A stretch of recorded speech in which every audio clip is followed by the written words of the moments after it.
Parang fake na tawa yun. Good morning sa'yo, Idol Inker. Sa sinasabi mong kaya ayaw mong mag-gym kasi totoo talaga ang side effects na maging one punch man.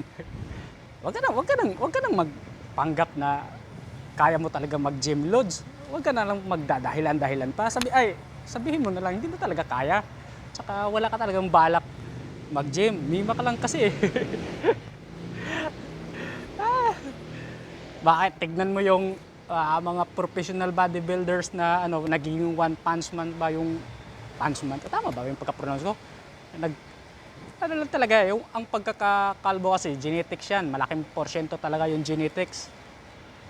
Kaya, huwag ka na lang magdahilan. Sabihin mo na lang kaagad na hindi mo kaya talagang magpunta sa gym, hindi mo kayang disiplinahin yung sarili mong mag-diet, magpunta sa gym araw-araw, maganda yung panahon, masama ang panahon, mabagyo, maulan, maganda yung condition mo, masarap yung tulog mo, or kung ano-ano pa man. Basta makapunta ka sa gym, sabihin mo na lang ganun, diretso. Huwag ka na lang mag-alibay-alibay pa, magsabi-sabi pa ng kung ano-ano para lang masabi. Paano ba? Paulit-ulit. Kaya yan yung sasabi ko sa iyo, Idol.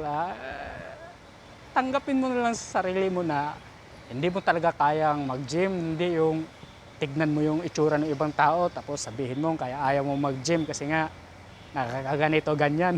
Parang nabulol-bulol. Ayun sa amin nila, ang pagtanggap sa hubad na katotohanan, yun. Kaya huwag ka na magdahilan pa.